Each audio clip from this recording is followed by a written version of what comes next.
Welcome to our classroom. In this space, we talk about education, which is inclusive of, but not limited to, what happens in schools. Education is taking place whenever and wherever we are willing to learn.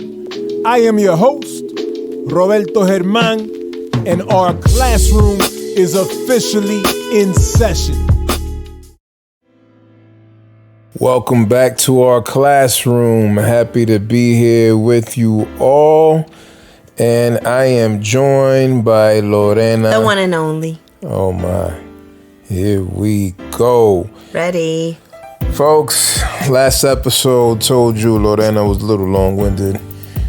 And, you know, it took us a while to get around to the questions I had laid out.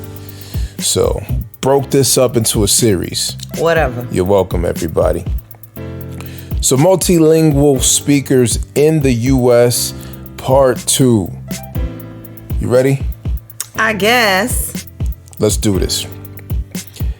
In what ways do you believe multilingual speakers, particularly students of color, are undervalued in the current education system?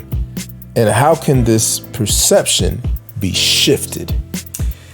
So, again, this is a big question and a big topic. Oh. But I see you. I'm going to do my best. Setting a tone here. I'm going to do my best to be succinct. Mm-hmm. So in what ways do I believe that this particular group of students of color who are multilingual speakers are undervalued? Well, we see that in policy most concretely. So, for example, in states and districts where we see that there is not enough support for their welcoming, for their success, for their transition out of, for example, ESL courses or programs, when they can easily, historically, and systematically fall through the cracks, we see that is a lack of valuing them. And their participation and even their success, right? And so those are that's a simple way to answer that. But I guess the layer that I want to add is that this is not a new thing, right? Like I don't know if we talked about this in the other episode because it's been a minute, but it was a week ago. I forgot what we discussed. In my world, that it's been a minute, but what I just want to highlight is that this is not new. The lack of support of welcoming folks into our schools and into our districts and into our educational system that are not your typical, mono English speaking kid. We've always had a problem as a nation welcoming folks into our districts. Well, what does that warm welcome look like? Well, I think being proactive versus reactive. So, if you're in a district where you have a big multicultural community, having positions in place already as a district, right? Being proactive. And so thinking through like, okay, well, if we're going to have this event, then we need to have translation or we need to have translated materials. Oh, I'm a school. Okay, do we have someone in the building that speaks Spanish who maybe is just our day-to-day interpreter instead of making, your one Spanish speaker teacher be your translator, which is an extra job. And so those are some of the ways that you can welcome families. And then when it comes to students, like we were just serving at a school this week in here in Tampa. And I really appreciated throughout the entire campus seeing signs of labels of things in both languages. So for example, it would say door and underneath it, puerta. And so that to me is like, oh, it feels like as a school, we are all learning both languages. We are all here to immerse ourselves in the fact that we are possibly, right, a bilingual school, or at least we have a bilingual population.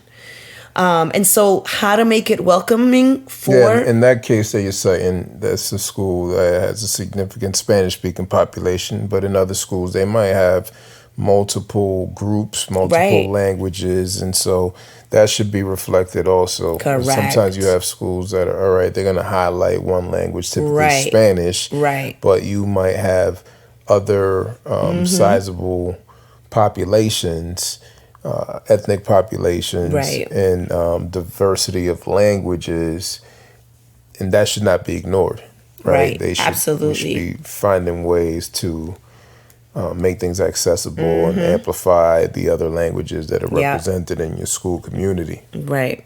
So it's about, embracing these young people and not and their languages and their communities, because sometimes that looks like, oh yeah, I accept them, I love it, they can speak it in the hallway, no problem.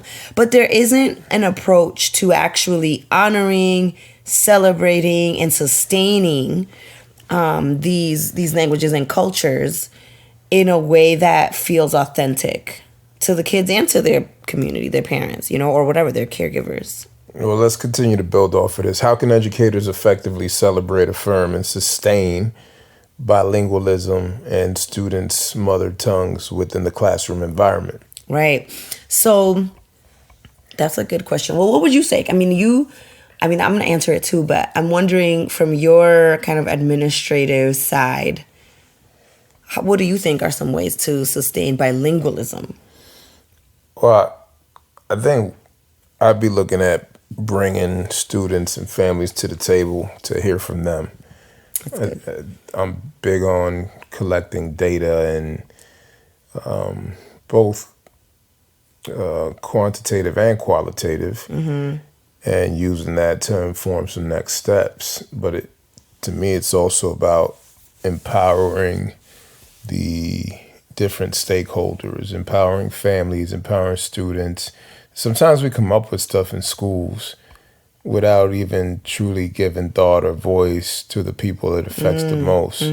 So I would want to do some type of survey and collect data, collect responses, again, from those impacted the most, to get a sense of like, all right, what is it that you need? Yeah. What would be to your benefit? How can we enhance the learning experience here? How can we enhance your experience as a member of this community? What would make you feel like you're celebrated, affirmed? What would make you feel like we're sustaining, bilingualism and your mother tongue within the classroom environment? I have some ideas and some conclusions I would draw based on my understanding and prior experience in various school settings, but I would still try to suspend my assumptions and would also, right, because it's not like I would be abandoning my ideas. I think my ideas are good, but I would start by, trying to hear from folks first. To me, that's a significant step in the process. That's good. I think in the classroom, it's hard sometimes to give these answers because what works for one person in one setting, right, with one group of kids in this one community is not necessarily going to work the same in other places. But generally speaking, I think having, books that reflect bilingualism in the classroom is always good. Making sure that we actually incorporate other languages when we teach. So like you don't have to know all the languages, but you can literally have like a banner of all the ways to say hello up in your classroom. And so that's one of the ways to use the physical space to celebrate bilingualism. There's opportunities to share what's a word in another language that and then kind of posting that, maybe having an international word wall or like a bilingual word, I don't know, a languages word wall, something that shows that you are ready to celebrate and that you enjoy bilingualism and that it's a good thing. And that you encourage it too. That's another way to think of this idea of sustaining, is to encourage, is to promote, is to nurture, right? And so those are some of the simple ways I could think of. I guess I could keep thinking, like across content areas, but maybe that's too much. But one of the things that I'm thinking of is also the ways that we can incorporate it into curriculum and daily practice. Like, we have ways to incorporate all this stuff in so many in so many different strategies and in so many different methods with what we do on a daily basis, So I feel like I can't go into all of that because that's too much. But, I do think that we lack this. And what I will add is that I see this more often, this work of celebrating bilingualism, and even some of the suggestions that I just made, I see it more often in like elementary.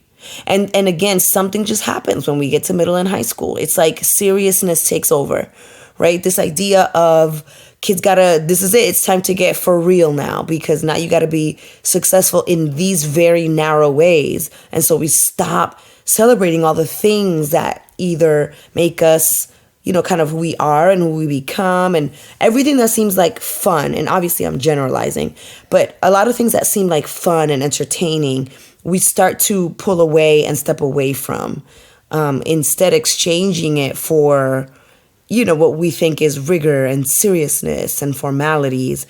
And I think bilingualism is absolutely one of those things. Yeah, I would say that as a former school leader, right, I was administrator on all the levels, pre-K through 3 through 12th grade.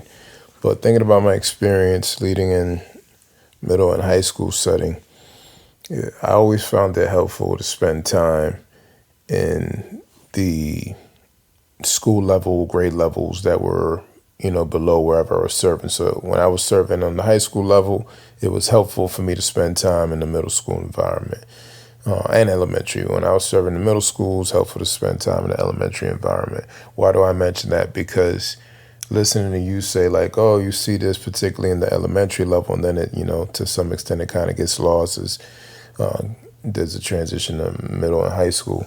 And I think it's great when folks that teach middle and high school are able to spend time in these other environments and not lose touch with what's going on. But there's also things that you could learn from there that you could draw from, and it can inspire something that you could utilize in your own setting, and vice versa.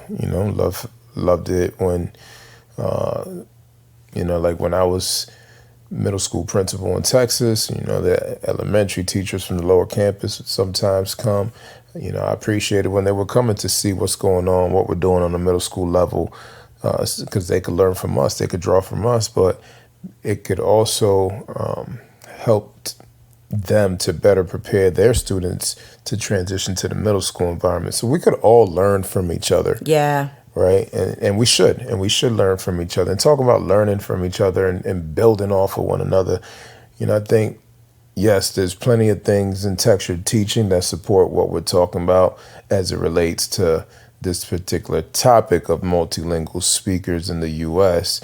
And we know that textured teaching pairs well with a number of different texts, including En Comunidad, lessons for centering the voices and experiences of bilingual Latinx students. Yeah. And shout out to the authors who are Carla also our people. And Luz.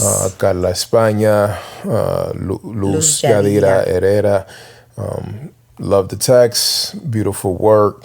And their book is really useful and resourceful to what we're talking about here, because it brings bilingual Latinx students' perspectives to the center of our classrooms and offers classroom-ready lessons that amplify the various stories and identities of Latinx, Latino, Latina, Latina. I know people are using all types of terms, so I'm saying it all, so y'all don't come for my neck. But this particular group, right? And then we're talking about like, Spanish-speaking children in this case, but the lessons apply for these other groups, right? You could take the concepts that are being taught in this book, En Comunidad, by Dr. Carla España and Dr. Luz Yadira Herrera, and apply it to other groups that might make up your school population. Yeah. That book is great. I often recommend it. I think what I appreciate about it too is that they are very hands-on with it. And I think that's always important, right? To be able to say, hey, here's an idea, here's a concept, but here's how you're going to bring it to life. And so that book does a really good job of offering us strategies and mixed also with anecdotes of their lives and how things have worked for them and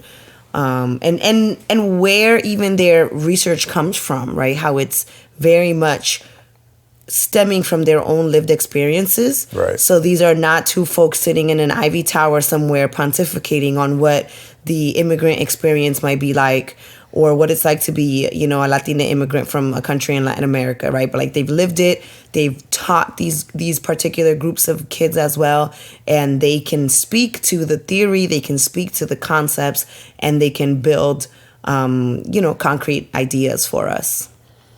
So there you have it, folks. This was part 2. Appreciate y'all tuning in.